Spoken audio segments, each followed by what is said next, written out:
ጊዜ ለምን ነው? እንግዲህ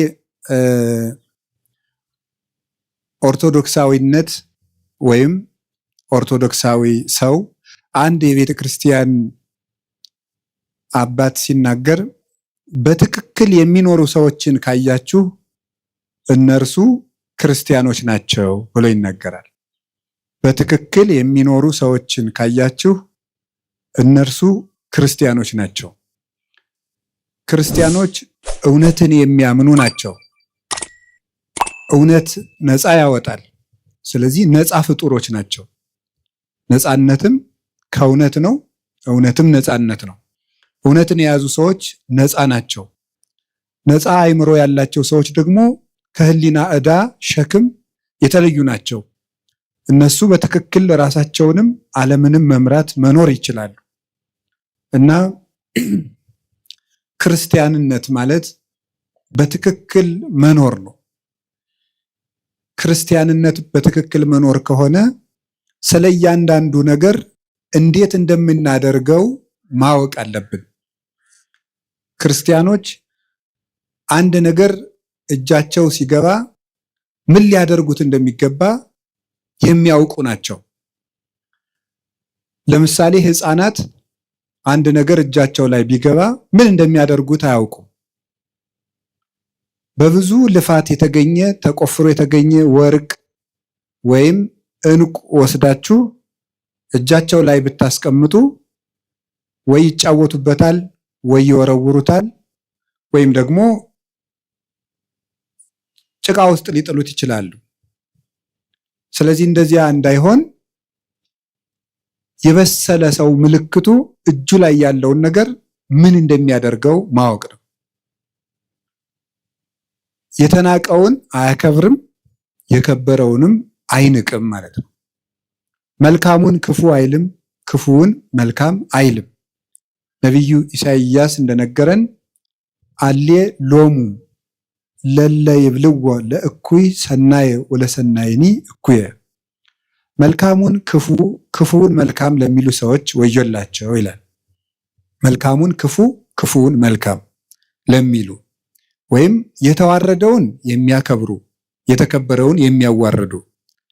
ያው ሰው ህሊናው ሲንሸዋረር አጥርቶ ማየት ሳይቻለው ሲቀር የከበረው ነገር ዝቅ ብሎ ይታየዋል፣ ዝቅ ያለው ነገር ደግሞ ትልቅ ሆኖ ይታየዋል። ስለዚህ የታነቀውን እያደነቀ ድንቅ የሆነውን ደግሞ እየናቀ ከሱም እየራቀ ይቀጥላል።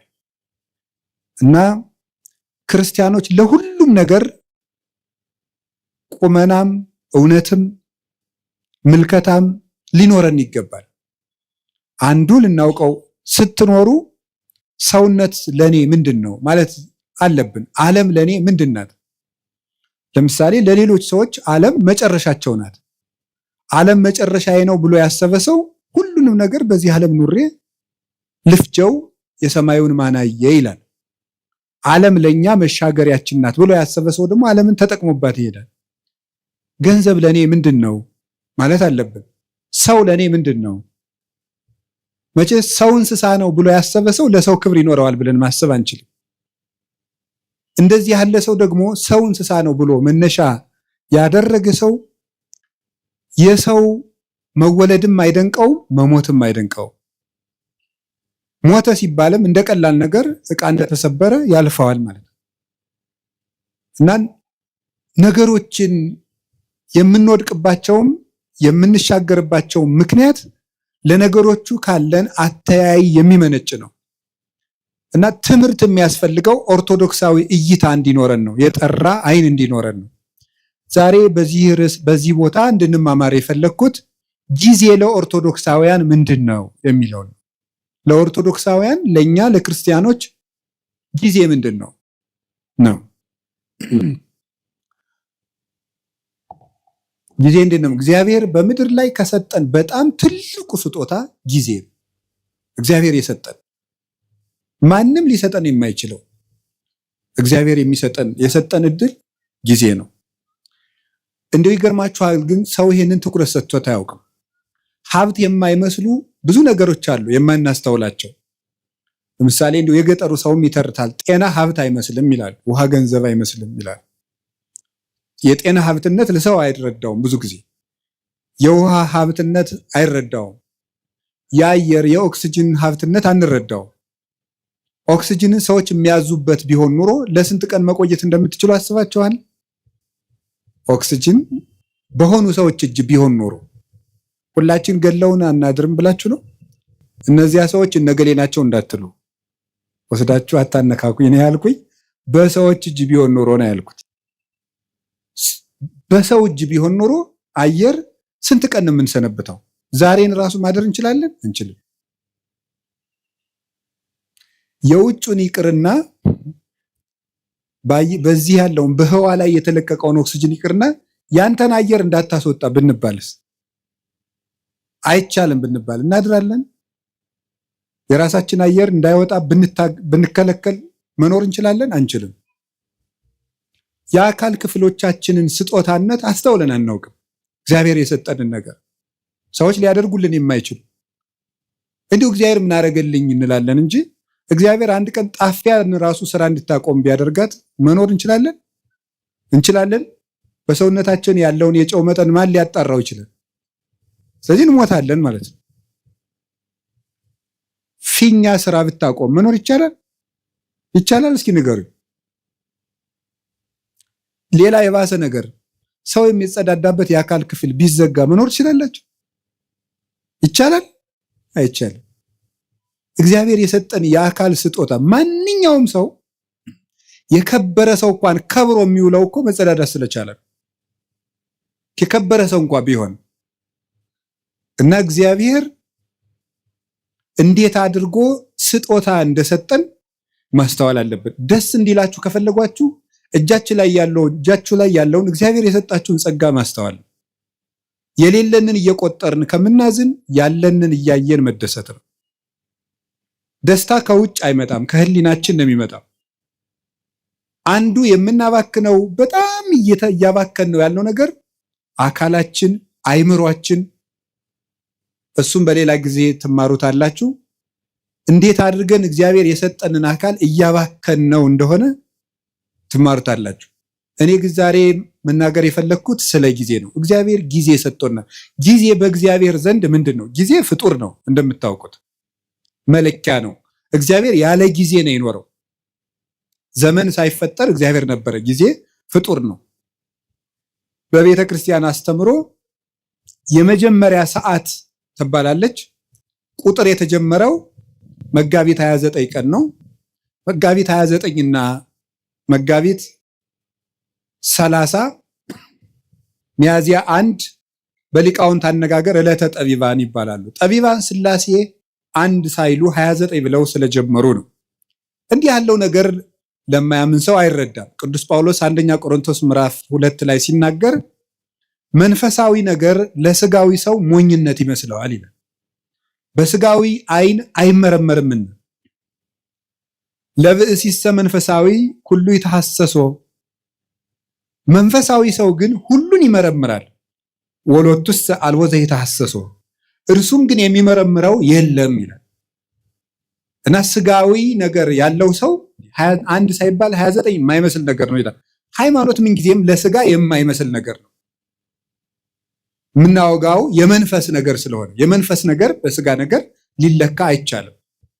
መቼስ አሁን ነፋስን በሜትር አንለካውም። ለሁሉም ነገር መለኪያ አለው። ውሃን በኪሎ ሜትር አንለካውም። የራሱ መለኪያ አለው።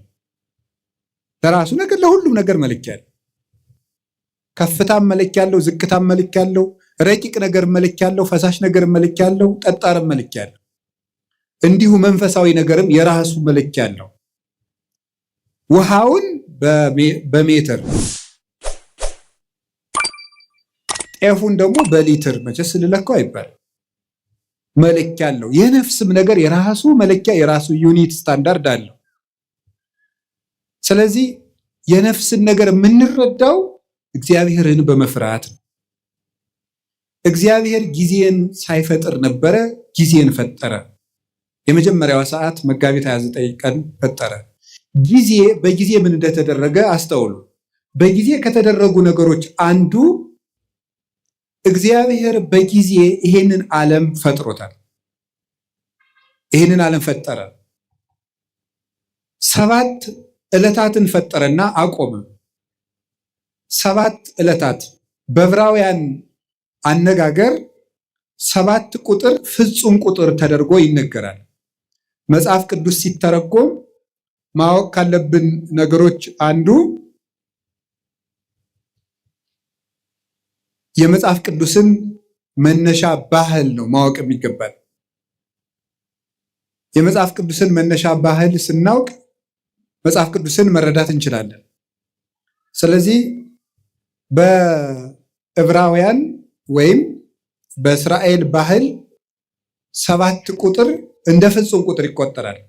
በኢትዮጵያ ለምሳሌ 10 ቁጥር እንደ ፍጹም ቁጥር ይቆጠራል አይደል? አታውቁም?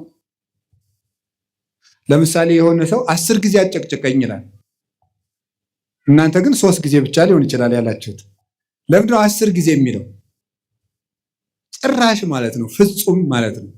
ምን 30 ጊዜ ጨቀጭቀኝ ያላያ ይላል። ነገርከኝ እኮ ይላል። ብፁዕ አባታችን መጥተዋል።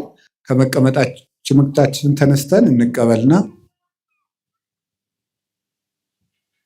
እሺ፣ በረከታቸው ይድረሰን።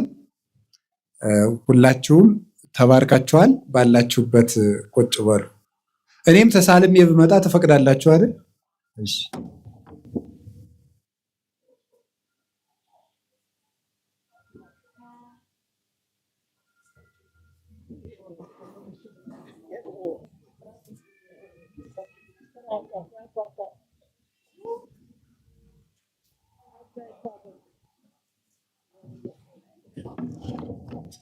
እሺ ወደ ትምህርታችን እንሄድ። ብፁዕ አባታችን ስለተገኙ በጣም ደስ ብሎኛል። እናንተም ደስ ብሏችኋል።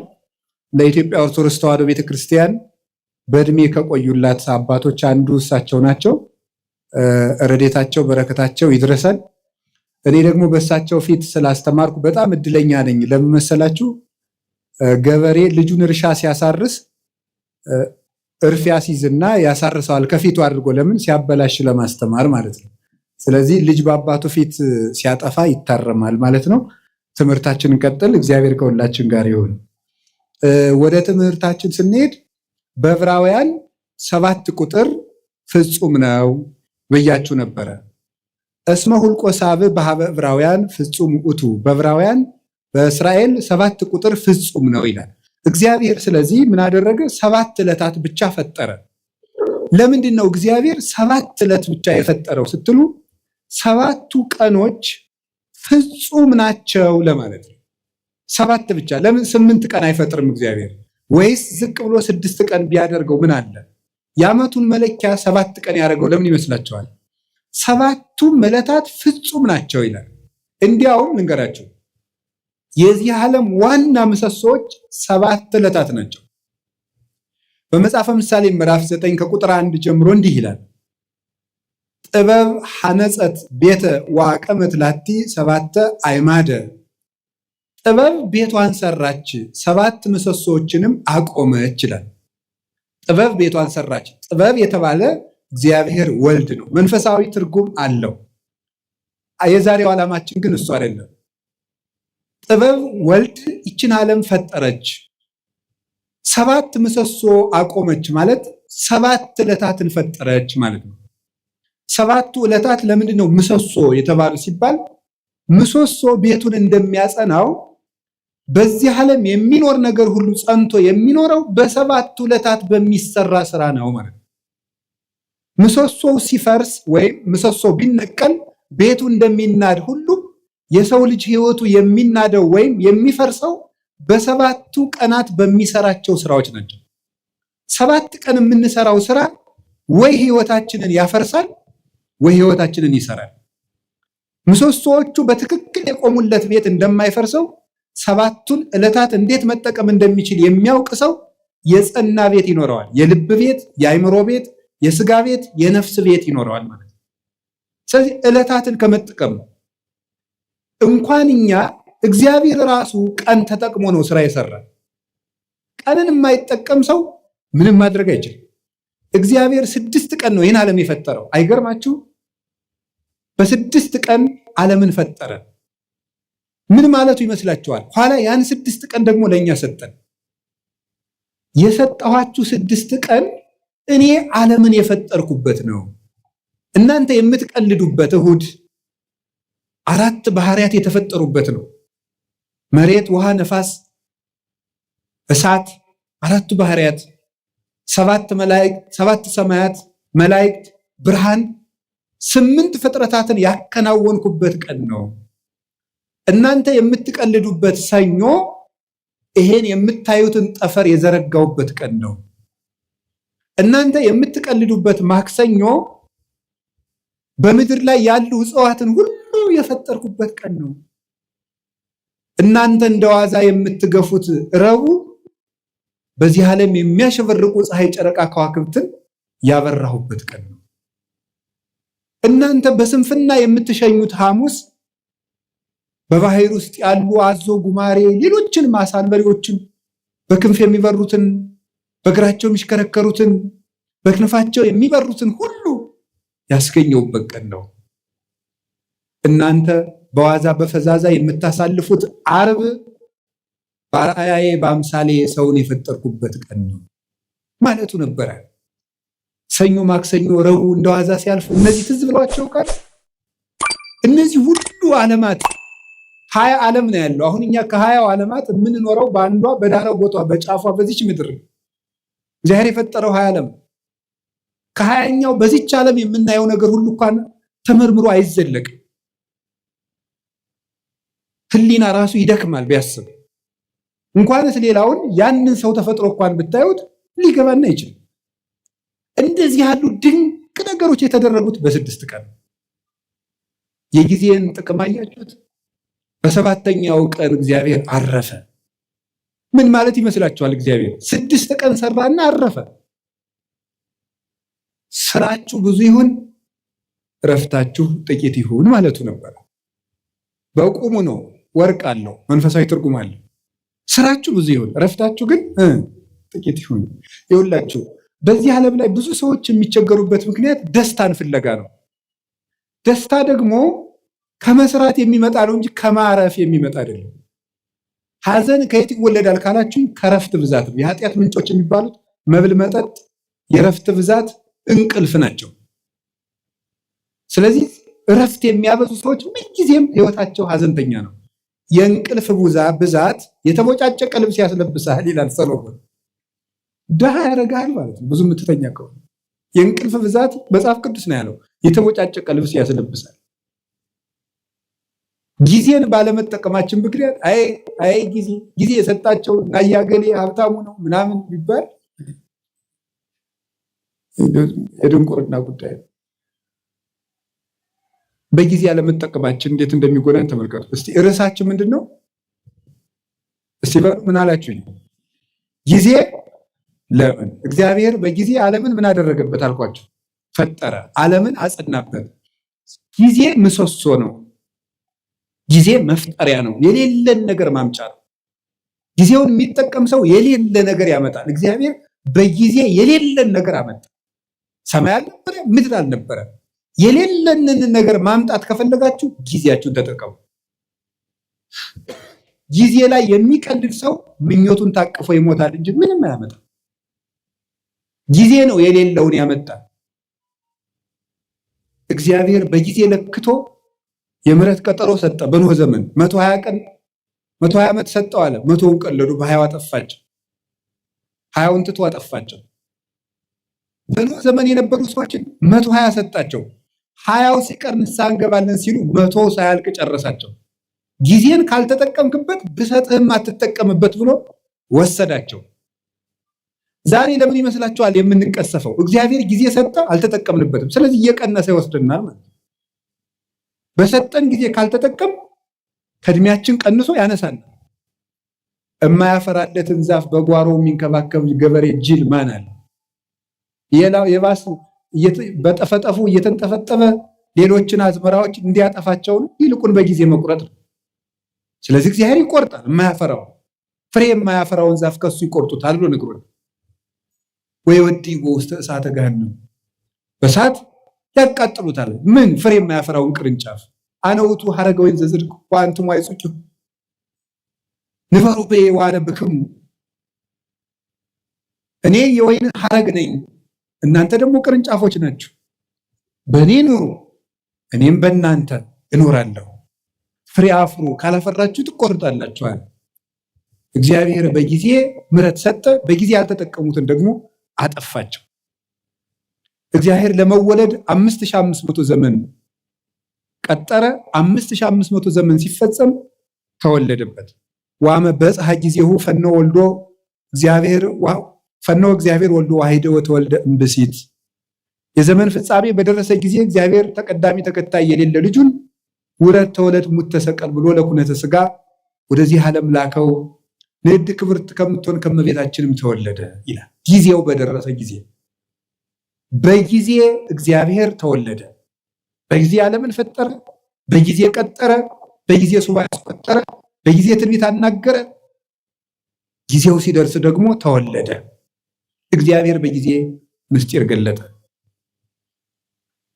በጊዜ ጌታችን መድኃኒታችን ኢየሱስ ክርስቶስ ብዙ ሰርቶበታል። ምስጢርም የሚገለጠው በጊዜ ነው። በጊዜው ተጠመቀ፣ በጊዜው ተወለደ፣ በጊዜው አደገ፣ በጊዜ ጾመ 40 ቀን፣ በጊዜ አስተማረ 3 ዓመት ከ3 ወር፣ በጊዜ ምስጢሩን ገለጠ።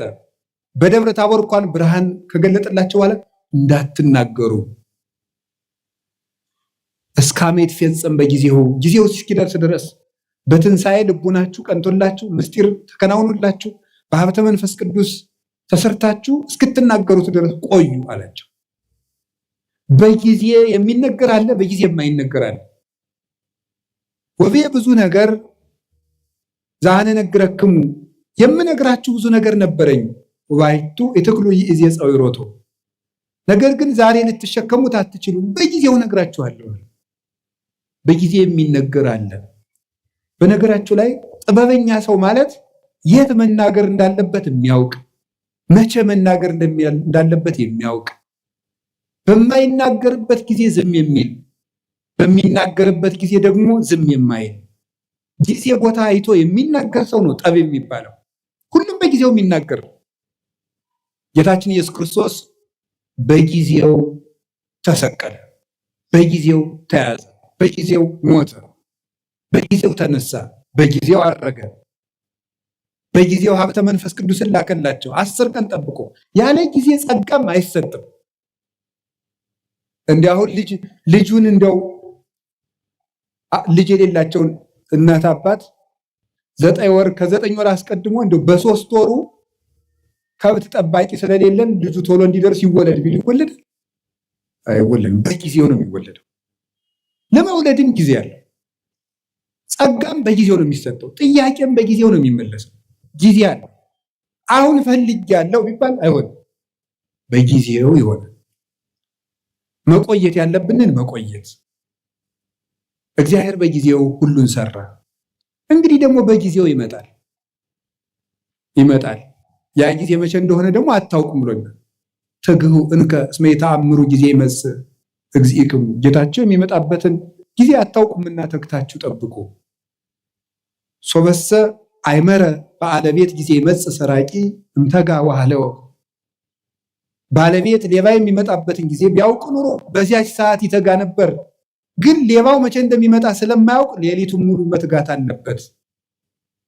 እናንተም ጌታችሁ የሚመጣበትን ሰዓት ብታውቁት በዚያች ሰዓት ብቻ ትተጉ ነበር። ግን ጌታችሁ በ10 ዓመታችሁ ይምጣ፣ በ20 ዓመታችሁ፣ በ30 ዓመታችሁ ይምጣ፣ በ50 ዓመታችሁ፣ ስትጀምሩ ይምጣ፣ ስትጨርሱ አታውቁትም። ስታገቡ ይምጣ፣ ስትሸመግሉ ይምጣ፣ ሳታገቡ ይምጣ፣ ስታገቡ ይምጣ፣ አታውቁትም። በድህነታችሁ ጊዜ ይምጣ፣ በሀብታችሁ ጊዜ ይምጣ፣ ስትሾሙ ይምጣ፣ ስትሻሩ ይምጣ፣ የምታውቁት ነገር የለም።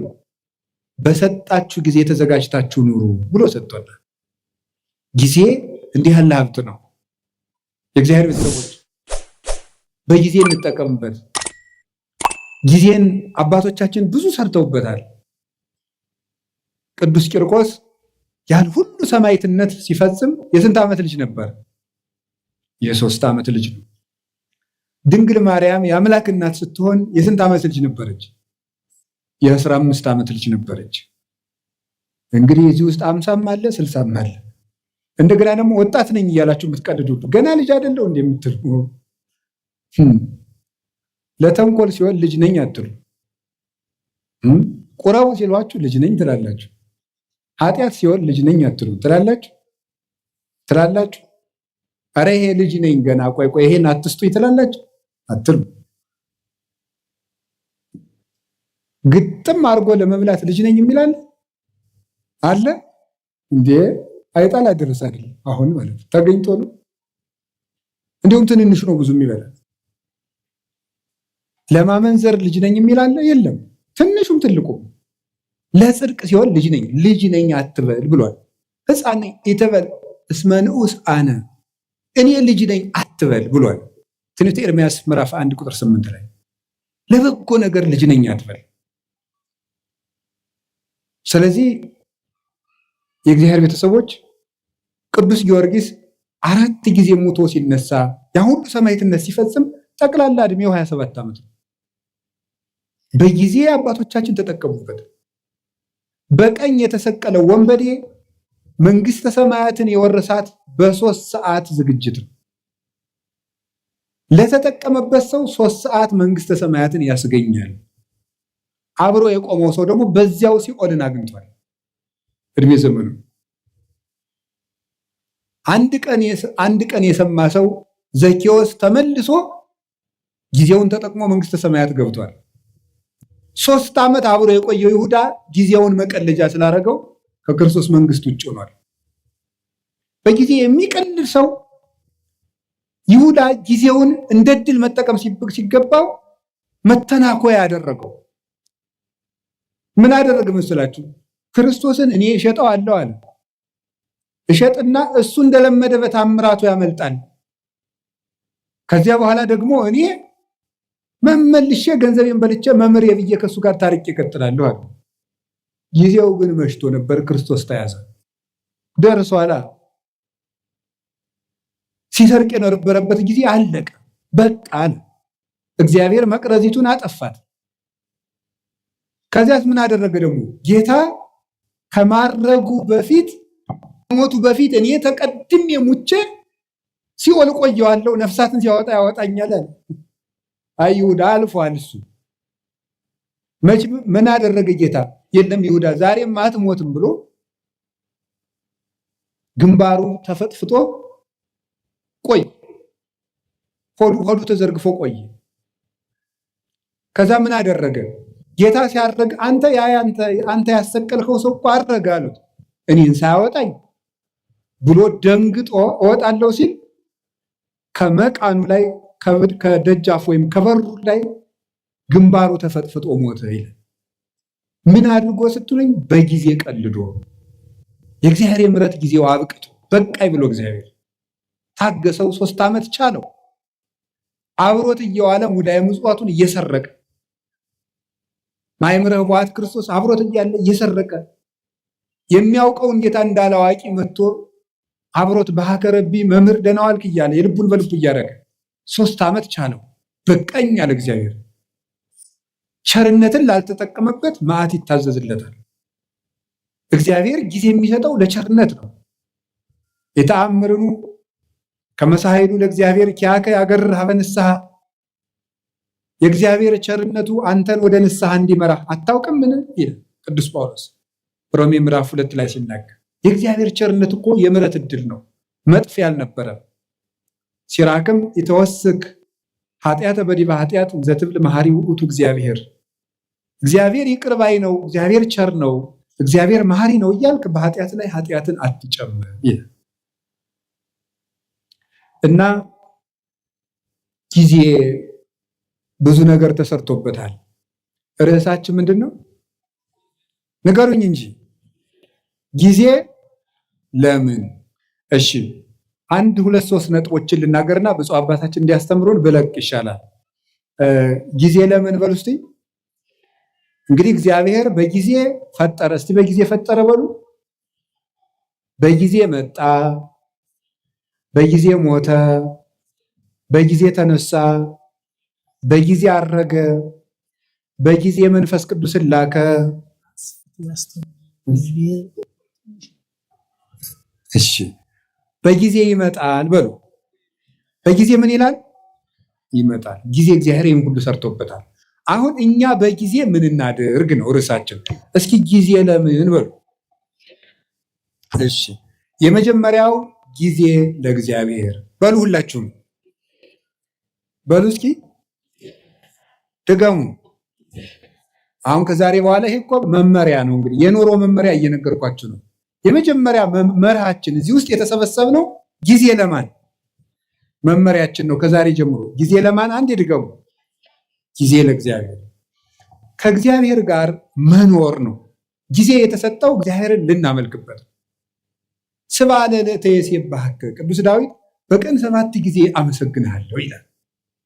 ጠዋት 12 ሰዓት እንደተማራችሁት ካሁን በፊት ብርሃን ሌሊቱን አሳልፈህ ብርሃን የሰጠህን ጌታ ብለን፣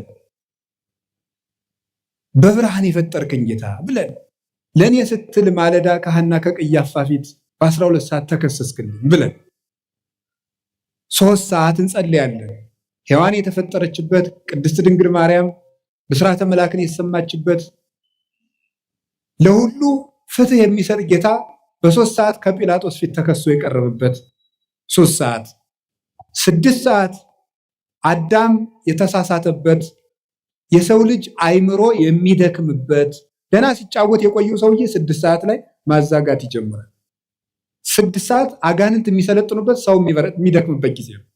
አዳምም የሳተበት ጊዜ ነው። 6 ሰዓት ደግሞ እግዚአብሔር ሁሉ ክርስቶስ የተሰቀለበት ሰዓት። በዚያ ሰዓት አንዲት አቡነ ዘበሰማያት እንኳን መድከም።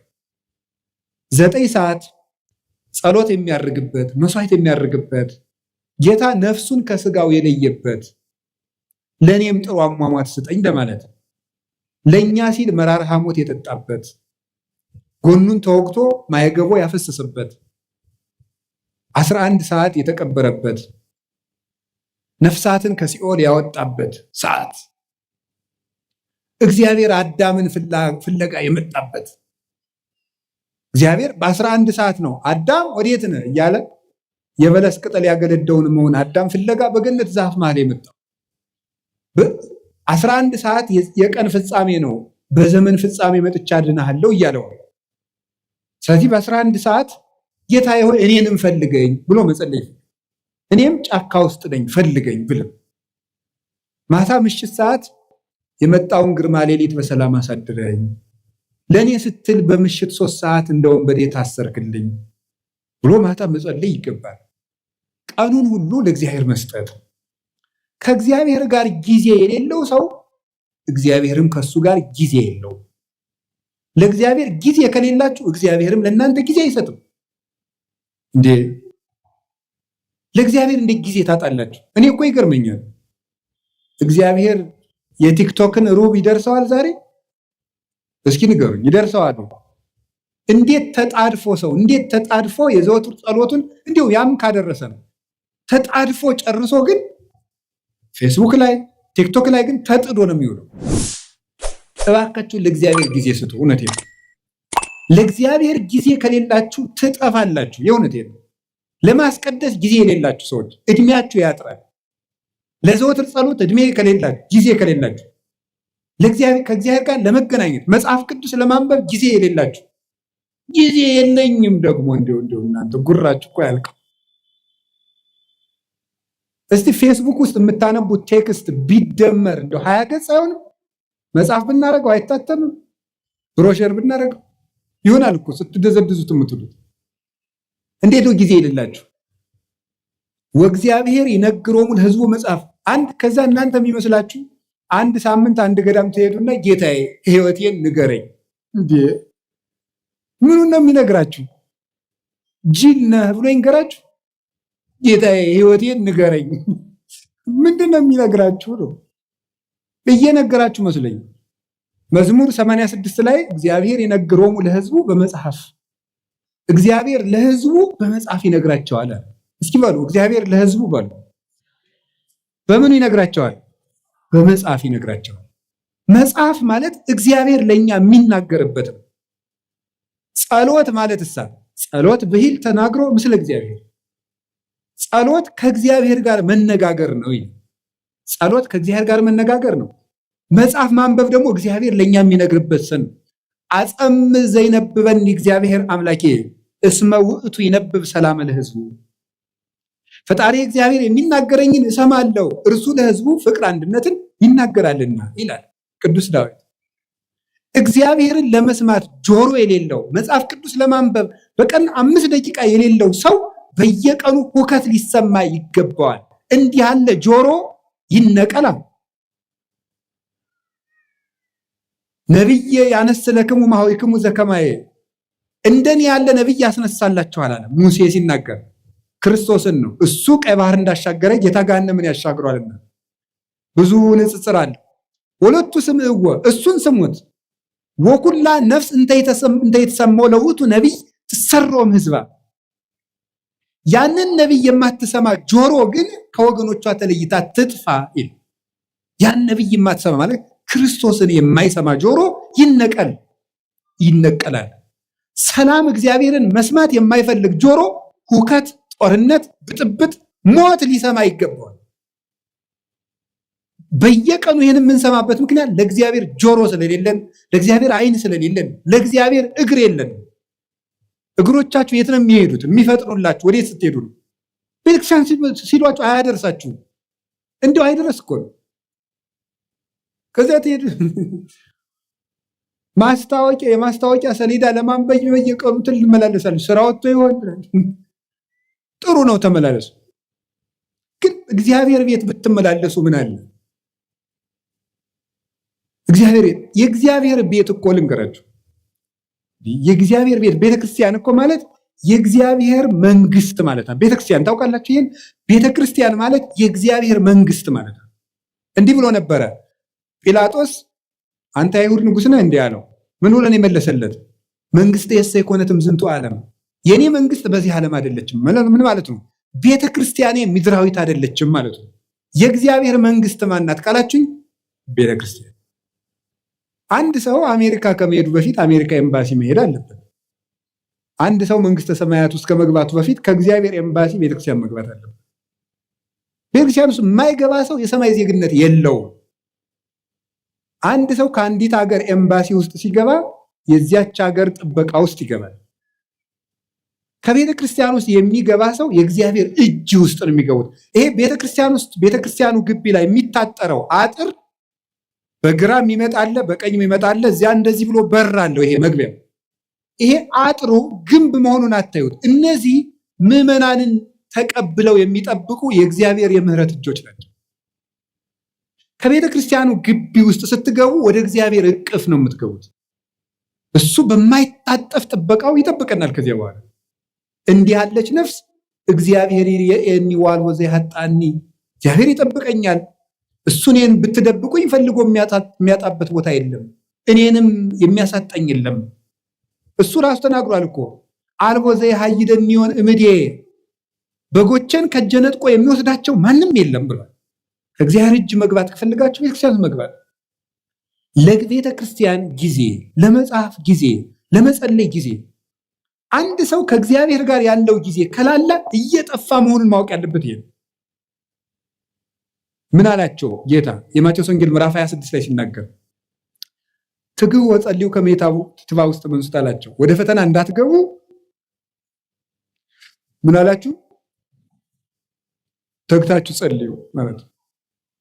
ጸሎት አቃታቸው ሐዋርያት አቃታቸው። መጥቶ ሁለት ጊዜ ሁለተኛው ላይ ማያቸው ተኝተው አገኛቸው። በሁለተኛው ያላቸውን ስሙ። ስኢንክሙኑ ተጂሃ አሐተ ሰዓተ ምስሌ አላቸው። ከኔ ጋር 1 ሰዓት መቆየት አቃታችሁ አላቸው። እስኪ በሉ ከኔ ጋር በሉ 1 ሰዓት መቆየት አቃታችሁ? አቃታቸው፣ ተኙ። በሶስተኛውም ተመልሶ ሲመጣ በሉ እንግዲህ ረፉ አላቸው። ይህ ሊቃውንቱ በጣም የሚገርም ትርጓሜ ይሰጡታል። በሉ እንግዲህ ረፉ፣ በሶስተኛው ረፉ አላቸው። እንተኛለን ሲሉ ክርስቶስን የሚይዙ ወታደሮች መጡና እነሱን የሚያጣድፏቸው ጀመር። ከኔ ጋር 1 ሰዓት ብትተጉ ፍጹም እረፍት ታገኛላችሁ። ከኔ ጋር 1 ሰዓት መትጋት ካቃታችሁ ግን ሁልጊዜ ስትባክኑ ትኖራላችሁ አላቸው። ስለዚህ እንዳትፈሩ፣ ፍርሃት እንዳያሻብራችሁ፣ እንዳይበትናችሁ ከፈልጋችሁ አሁን ከኔ ጋር በጸሎት ቆዩ አላቸው። ቅዱሳን ሐዋርያትን አቃታቸው። ከሱ ጋር መትጋት ስላቃታቸው ቀን ከሱ ጋር መዋልም ሳይሆንላቸው ቀረ። ጥለውት ተበተኑ። ከክርስቶስ ጋር ያላደረ ከክርስቶስ ጋር አይውልም፣ ከክርስቶስ ጋር ያልዋለም ከክርስቶስ ጋር አያድርም። ስለዚህ እግዚአብሔር ቤተሰቦች ቀኑን ሙሉ ቅዱሳን ሐዋርያት ከጌታ ጋር 1 ሰዓት ተግተው ቢሆን ኑሮ ቀኑ ሁሉ መስቀሉን ትተው ሲራወጡ አይውሉም ነበረ። ቀኑን ሙሉ በሰላም መዋል ከፈለጋችሁ፣ ያለ ሁከት መዋል ከፈለጋችሁ፣ የሚያባርራችሁ ሳይኖር መዋል ከፈለጋችሁ ከክርስቶስ ጋር 1 ሰዓት ቆዩ። ለእግዚአብሔር ጊዜ ይኖራል። ከቃሉ ጋር ናችሁ? ከቃሉ ጋር ናችሁ? እስቲ እንደው ማታ ስተኙ እግዚአብሔር የሚባል የሆነ አካል ትዝ ብሎት የሚያውቅ ሰው አለ? ብሏችሁ ያውቃል? እግዚአብሔር ቁጭ ብሎ ወይም ቁሞን በሉት ብቻ በእናንተ ሕሊና በምትስሉት እግዚአብሔር ትዝ ብሏችሁ ያውቃል? አይ እናንተ ብፁዓን ናችሁ ማለት ነው። እግዚአብሔር ትዝ የሚለው ሰው የታደለ ነው።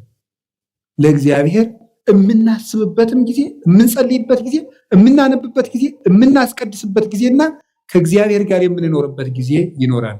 ጊዜን ለእግዚአብሔር በሉ። ጊዜ ለማን?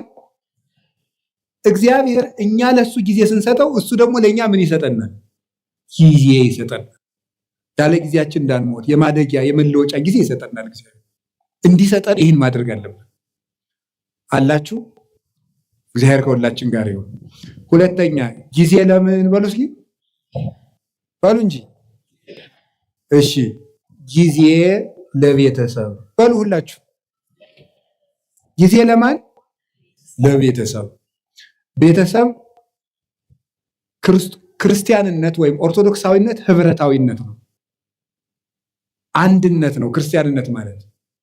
ለቤተሰቡ ጊዜ የሌለው ሰው ቅዱስ ጳውሎስ 1ኛ ጢሞቴዎስ ምዕራፍ 5 ላይ እንደነገረን ለቤተሰቡ የማያስብ ሰው ሃይማኖቱን ከካደ ሰው የባሰ ነው ይላል። ለቤተሰቡ ጊዜ የሌለው፣ ጊዜ ሊኖራቸው ይገባል። ለምንወደው ሰው የምንሰጠው ብቸኛው ስጦታ ምን እንደሆነ ታውቃላችሁ? ምንድን ነው? ጊዜ። ጌታችን ኢየሱስ ክርስቶስ ለሚወዳቸው ሰዎች ጊዜ በመስጠት ነበር ፍቅሩን የሚገልጥላቸው። ምቹ ጊዜ ለብቻቸው ይሰጣቸው ነበር። ለቤተሰብ ጊዜ ሊኖር፣ ሰው ባል ለሚስቱ ጊዜ ሊኖር ይገባል። ሚስት ለባል ጊዜ ሊኖር ይገባል። ለልጆች ጊዜ ሊኖራቸው ይገባል። ጊዜ እዚያ ውስጥ ጊዜ ከሌላችሁ እንደ ነፍሰ ገዳይ ናቸው። ለቤተሰቡ ጊዜ የሌለው ሰው፣ ለእናቱ ጊዜ የሌለው፣ ለአባቱ ጊዜ የሌለው፣ ለዘመዶቹ ጊዜ የሌለው። አሁን ጊዜ የለም፣ ለማንም ጊዜ አይሰጥም ሰው።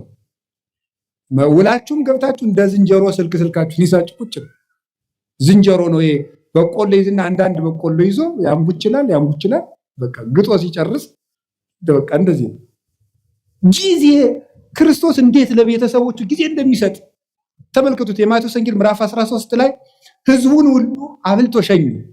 አብልቶ ከሸኘ በኋላ የራሱ ቤተሰቦች ደግሞ አሉት። እነማን ናቸው? ሐዋርያት። እነሱን ከሸኘ በኋላ ቤት ገብቶ ደግሞ ለእነሱ ጊዜ ሰጣቸው። ተርጉምልን የቅድሙን አሉት። ተረጉምላቸው። ዘሩ እንዲህ ነው፣ በመንገድ ላይ የወደቀው እንደዚህ ነው፣ ቶሎ የደረቀው ዘር ይሄ ነው፣ ፈጥነው የሚሰሙ ናቸው። ይሄ በመንገድ ላይ የወደቀው ዘርና ወፍ የለቀመው ደግሞ ቃለ እግዚአብሔር እየሰማ ወዲያው የሚረሳው ነው። ይሄ ወዲያው በቅሎ ወዲያው ደግሞ የደረቀው ይሄ ወዲያው ሰምቶ በስሜት የሚጠፋው ነው። በቅሎ እሾህ ያሰረው ደግሞ እሾህ አንቆ ያስቀረው ዘር ደግሞ ሰምቶ ጽድቅ ሰራለው ስል የሀብት ፍቅርና የዓለም ፍቅር ያሰረው ሰው ነው።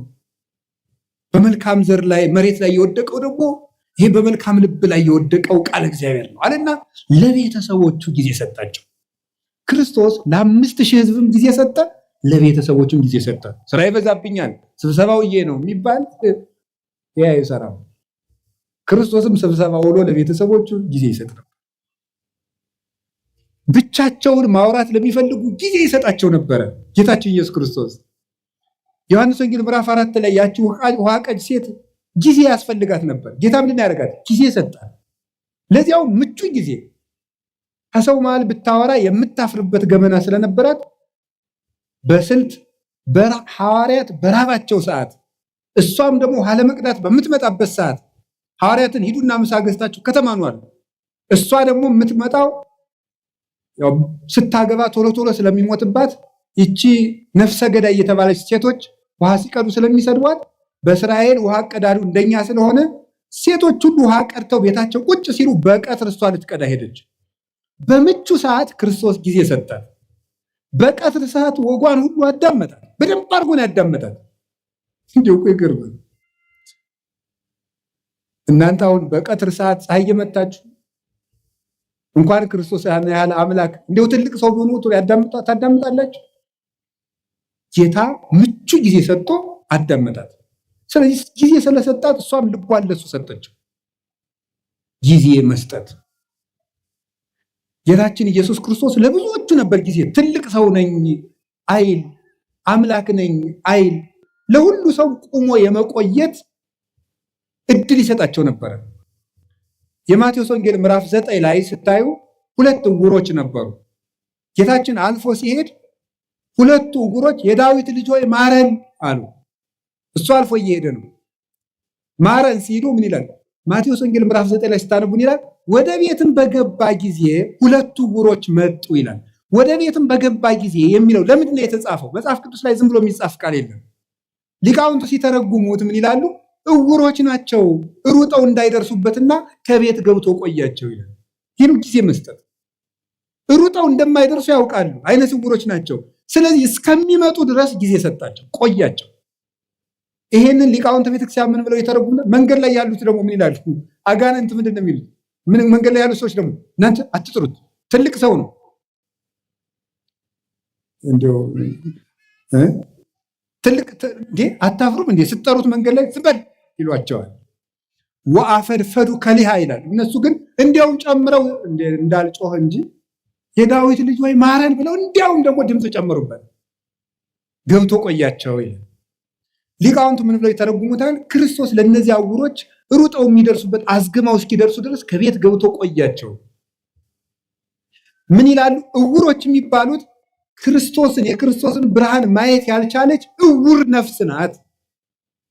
ዕውር ነፍስ የጌታን ብርሃን ለማየት ያልበቃች በድንቁርና በኃጢአት ውስጥ ያለች ነፍስ ናት። የዳዊት ልጅ ወይ ማረኝ የምትለው ጸሎቷ ነው። እግዚኦ መሐረነ ክርስቶስ የምትለው ዝም በል አትጩህ የሚሉት ደግሞ አጋንንት ናቸው። ጸሎት አቋርጥ የሚሉት ናቸው። ተኛ፣ ዝም ብለህ ተኛ እንዳትጮህ የሚሉት ናቸው። ክርስቶስ ግን እነዚያን ዕውሮች ቁሞ ቆያቸው ማለት እሱን ለማየት እስከምትበቃ ድረስ በኃጢአትም በድንቁርናም የታወረችውን ነፍስ ክርስቶስ ይቆያታል። እቤት ገብቶ ይቆያታል አዝግማ እስከምትደርስ ድረስ። ሁላችንም ቆይቶን ነው እንጂ ገና ዕውሮች ነን። በእውነቱ ማለት በጊዜ ሰጥቶን እቤት ገብቶ ቆይቶን ነው አሁንም ቢሆን የመጣ ነው። ክርስቶስ እንደ ፍጥነቱ ጥሎን ቢሄድ ድሮ ማንም እዚህ መድረስ አይችልም ነበር። እዚህ መግባት አንችልም። ቤቱ ውስጥ መግባትም አይፈቀድልም ነበር። ማን ይዘልቀዋል? እሱን ተጽዕነ ላዕለ ኪሩቤል ወሰረረ በክንፈ ነፋስ። ሕሊና መላእክት እንኳን የማይደርስበትን ጌታ እኛ ግን በቅዱስ ሥጋው በክቡር ደሙ እንድንዋሃደው የፈቀደልን እሱ ቆሞ ስለቆየን። ጌታችን ላልደረሱት እስኪደርሱ ጊዜ ይሰጣል። እናንተ ጊዜ ትሰጣላችሁ? ቶሎ አልገባው ላለ ሰው ጊዜ ትሰጣላችሁ? አንተ ደደብ እስከ መቼ ድረስ ነው ከአንተ ጋር የምኖረው አትሉ? ጊዜ ትሰጣላችሁ? ቁማችሁ ትቆይታላችሁ? ሰው እስኪስተካከል፣ ጠባዩ የከፋ ሰው እስኪስተካከል ትቆያላችሁ? ወዲያው ነው። ማንን አይቆይም። አሁን ጥሎ መሮጥ ነው በቃ። እና ቆዩት እስቲ፣ ሁሉንም ሰው ቆዩት፣ ይስተካከላል። ከቆየ ነው። በጊዜ የማይስተካከል ዲያብሎስ ብቻ ነው። ሰው ይስተካከላል። ጊዜ ለቤተሰብ እስኪ በሉ ንገሩ እንጂ። አዎ ጊዜ ለቤተሰብ ሊኖር ይገባል። ብዙ አሁን እንዲው እናታችን ቅድስት ቤተክርስቲያን እየተፈተነች ያለችው አንዱ በትዳር ነው እየተፈተነችው ያለ። የባለ ትዳሮች ደግሞ መሰረታዊ ችግራችሁ ምንድን ነው ስትሉ ጊዜ የላችሁም። ትዳሩን የሆነ ሱቅ ነው የምታደርጉት። ምን ማለት ነው መሰላችሁ? ስራ ቦታ ሆኗል ማለት ነው። ጊዜ የላችሁም። ባልና ሚስት አብራችሁ የምትሆኑበት ጊዜ የለም። አትተዋወቁም እኮ ሁላ። ጊዜ ያልሰጣችሁት ሰው ይኸውላችሁ፣ በሰነፍ አዝመራ አለፍኩ አረም በቅሎበትም አየሁት አለ ሰሎሞን። በሰነፍ አዝመራ አለፍኩ አረም በቅሎበት አገኘሁት። ለሚስት ጊዜ ከሌለ ዞር ዞር ብለህ ስትመጣ አረም በቅሎባት ነው የምታገኘው። አረም ይበቅልባታል። የነገር አረም፣ ሌላም አረም፣ ሌላም አረም። የአረም አይነቶችን አግሪካልቸር ባለሙያ ጠይቁ። ብዙ አረም ነው የሚበቅልባት። ነግሬያችኋለሁ። ለባሎቻችሁ ጊዜ ከሌላችሁ ብዙ አረም ያበቅላል፣ ይሸፍታል ልብ። እነዚያን አረሞች ደግሞ ነቅሎ የሚጥላቸው የለም። አረሙን እንነቅላለን ስትሉ ስንዴውን ትነቅሉብኛላችሁ እንዳለ ጌታ፣ በዚያችሁ ትንሽ ችግር በበቀለችው አረም በአመል መግፋት ስትጨቃጨቁ ራሱን ማጣትም ይመጣል። ስለዚህ ጊዜ ይኖራችሁ። እኔ እውነቴን ነው፣ ስለ እግዚአብሔር ብላችሁ ለልጆቻችሁ ጊዜ ስጡ። ጌታችን ኢየሱስ ክርስቶስ ለሕፃናት ጊዜ እንደሰጣቸው ታስታውሳላችሁ። የማቴዎስ ወንጌል ምዕራፍ 18 ላይ ሕፃናት ወደ እኔ እንዲመጡ አትከልክሉ፣ አቅፎ አስተምሮባቸዋል። እየታቀፈ በዚህ በትከሻው እየመጡ ዙሪያውን እየከበቡ ለሕፃናት ጊዜ ነበረው። ለልጆች ጊዜ ያስፈልጋል። ለጎረቤት ጊዜ ያስፈልጋል። አላችሁ? አሁን ለጎረቤት ጊዜ አላችሁ? አሁን እንደው መችስ ሰለጠን ተብሎ አሁን ጎረቤትም አይጠያየቅም። የጎረቤት ልጅ መቆጣትም ቀርቷል።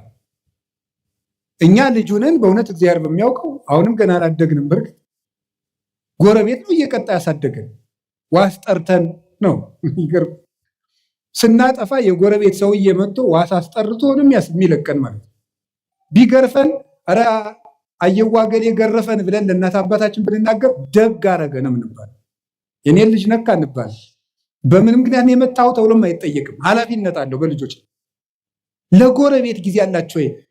የሉቃስ ወንጌል 15 ላይ ልጁ የጠፋው ልጅ ሲመጣ ጎረቤቶቹን ጠራ። ይሄ እኮ ሰም አለው እኮ ሰም አልባ ወርቅ የለም። ጎረቤቶቹን ጠራ የሚለው ለጎረቤትም ክብር እንዲኖር ነው። ጌታችን ኢየሱስ ክርስቶስ መላእክትን በጎረቤት መስሎ ነው። አዳምና ልጆችን ደግሞ በጠፋ ልጅ መስሎ ነው ያስተማረ።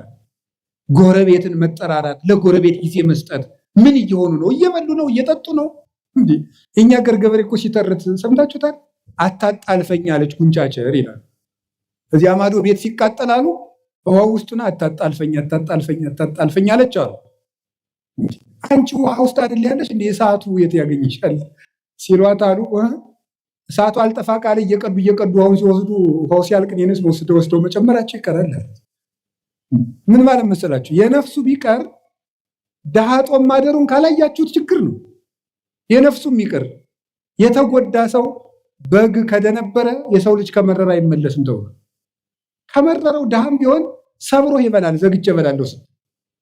ስለዚህ ጎረቤት ምንድን ነው የሚሰራ? እርቦታል፣ ጠምቶታል፣ ተጣልተዋል፣ ፍቅር ናቸው፣ ታመዋል፣ አርጅተዋል፣ ጧሪ ያላቸው። ለጎረቤት ጊዜ ሊሰጠው ይገባል። ጊዜ ለቤተሰብ ስጡ። ያላደመጣችሁት አንደበት ሸፍቶ ታገኙታላችሁ። ጆሮ መስጠት ይገባል። ከቃሉ ጋር ናችሁ። እግዚአብሔር ከሁላችን ጋር ይሁን። ጊዜ ለምን አላችሁኝ? በሉ ንገሩኝ እንጂ። እስኪ አንድ ጥያቄ ልጠይቃችሁ። ከሰውነታችን አካል ውስጥ አንዱ ጊዜ ባይሰጥ ምን ይሆናል? እስኪ ለምሳሌ ልብ፣ እስቲ ቆይ ትንሽ አረፍ ልበል ብትል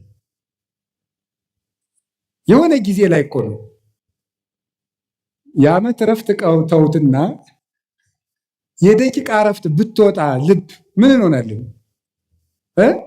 ቤተሰብ እኮ ናቸው እነዚህ። ታውቃላችሁ አይደለም? እነዚህ እኮ ቤተሰብ ናቸው።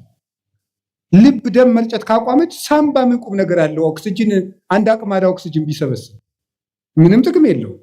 ደምን ለማጣራት የሚጠቅመው ብታቆም ምን ይሆናል? ሳምባ እስቲ ቆይ ትንሽ አረፍ ልበል ቢልስ? ቤተሰብ እኮ ናቸው እነዚህ። ሳምባም ልብም ሁሉም ጊዜ አላቸው። አንዱ ለአንዱ የሚሰራውን ጊዜ ያውቃል። አንዱም ሳምባ ለልብ ጊዜ ይሰጠዋል፣ ጊዜም ለላባ ጊዜ ይሰጠዋል፣ ቦሳ ይሰጠዋል። አንዱ አጣርቶ ይጥልቃል፣ አንዱ ያበለጽጋል። ደሙን በኦክሲጅን ማለት ነው ያጣራዋል። እንዲሁ ነው። ተጋግዘው እኮ ነው ቤተሰቡ በሰላም የሚኖር። ይሄ እኮ ሰውነታችን ቤተሰብ ነው። አታውቁም? ቤተሰብ እኮ ነው። እዚህ ውስጥ የሚራወጥ ስንት ስራ ነው ያለ። አሁን እግራችን እሾህ ቢወጋው ምንድን ነው የሚያደርጉ? እኔ ጠይቄ ነው ሐኪም አላውቅም። ሐኪሞች እንደነገሩኝ ከሆነ ግን ብሳሳትም ስህተቱ የሐኪሞች ነው ስላልተማርኩት ማለት ነው። ሐኪሞች እንደነገሩኝ ሜሴጅ ትራንስሚተርስ አለ፣ ሴል የሚባል ሰራዊት አለ እና እግርህን እሾህ ቢወጋ በዚህ ግዛት በኩል ችግር ደርሶበታል ብለው ተራውጠው ለጭንቅላት የሚነግሩ ሴሎች አሉ። እነዚያ ሁሉ ቤተሰብ ናቸው፣ ተባብረው ነው የሚኖሩት። የውስጥ ደዌ ስፔሻሊስት ጠይቁ። እንደ ውስጥ እኔ የውጩን ራሱ ልንገራችሁ። የውጩን ራሱ አሁን እኔ ቢያመኝ ምን ያደርጋል መስላችሁ? ጭንቅላቴ አሁን ይችን ጣቴን ቢያመኝ ጭንቅላቴ ጣቴን እኮ አመማት ይላል፣ ልሂድ ይላል። እግር ደግሞ ይሄዳል መድኃኒት ወዳለበት ይሄድና አፍ ምን ያደርጋል? አሞኛል ምን ግን ጣቴን መቼ ሰኞ ጀምሮ ይላል። ጆሮ ደግሞ ምን ይላል? ጠዋት አንድ ማታ አንድ ውሰድ የሚለውን ይሰማል። ከዛ እጅም እንደሚያደርገው መድኃኒቱን ይቀበላል። እጅ መድኃኒቱን ይቀበላል። ከዛ ምን ያደርጋል? አይን ያያል። ክኒን ዋጥቁ ስል ጠጠሩን አብሬ እንዳሉተው ያያል። አይን ጉሮሮ ይውጣል። እዛ ወዲያ በምን እንደሚፈጭ ሐኪም እንጠይቃለን። እንዴት እንደሆነ እዚያ እንጠይቃለን። ተባብረው ሰውየውን አቁመው የሚያውሉት እነማን ናቸው? ቤተሰብ በሉ እንጂ ቤተሰብ አቁመው ያውለዋል ይህን ሁሉ። ስለዚህ ለቤተሰቦቻችሁ ጊዜ ሊኖራችሁ ይገባል። ውላችሁ ስትገቡ ስልካችሁን ጥርቅምቅም አድርጋችሁ ልጆቻችሁ ጋር ዝም ብላችሁ አውሩ። ሚስቶቻችሁ ባሎቻችሁ ጋር አውሩ። ቁጭ ብላችሁ ማውራት አለባችሁ። ወሬው ቢረባም ባይረባም አይ እንደው የእሷን የማይረባ ወሬ ከምሰማ ትንሽ መረጃዎችን ባዳምጥ መረጃውን ሰምተ ነው እንጂ ሊቅምቶ ነው እንደው ሳይንቲስት። አሁን የኢትዮጵያ ሕዝብ የጦርነት መረጃ ከሰማ ስንት ዓመቱ? አንድ ሰላም ጠብ አላደረጋችሁ። እናንተ ሰምታችሁ የምታመጡት ጠብ የሚል ነገር የለም። እዚህ ውስጥ የታፈኑ ድምፆችን ስሙ። ቤት ውስጥ ነግሬያቸዋለሁ። ድመትን በማዳበሪያ በከረጢት ቋጥራችሁ ዝም ብትሏት ትሟጭራለች። ካልወጣች አታርፍም፣ ትሟጭራለች። ሐሳብ ካልተደመጠ ይሟጭራል፣ ከውስጥ ይረብሻል ማለት ነው። ሰው መናገር ይፈልጋል። አሁን ይገርማል እኮ ሰው አሁን የሚፈልገው ማውራት ነው። እንደውም አሁን ንስሐ አባቶች ሁሉ የተቸገርነው ሰውን ቤት የሚሰማው ስላጣ የዓመቱን ከእኛ ላይ ስለሚናገር የዓመቱን ይመጣና እኛ ላይ የ10 ዓመቱን የ40 ዓመቱን እቤት አይሰማውማ። እቤት ባሏ አይሰማትም፣ እኛ ላይ መጣ የ40 ዓመት ወሬ። እንዴ ፍዳ እኮ ነው። እቤት ሚስቱ ነው በቃ አውርዶት የሀብሌ ዝናብ ምንም በቃ ወይ እንደ ቴሌቪዥን በሪሞት አናሳልፈው ነገር በቃ ዝም ብሎ መውረድ ነው በቃ ማለት ነው። ይሄ ሁሉ ችግር የመጣው ምንድን ነው ስትበሉ ቤተሰብ። እስቲ ጊዜ ለቤተሰብ በሉ። ጊዜ ለማን? እኔ ስለ እግዚአብሔር ብላችሁ ለቤተሰብ ጊዜ ስጡ። እግዚአብሔር ጊዜ እንድንሰጥ ይፍቀድልን።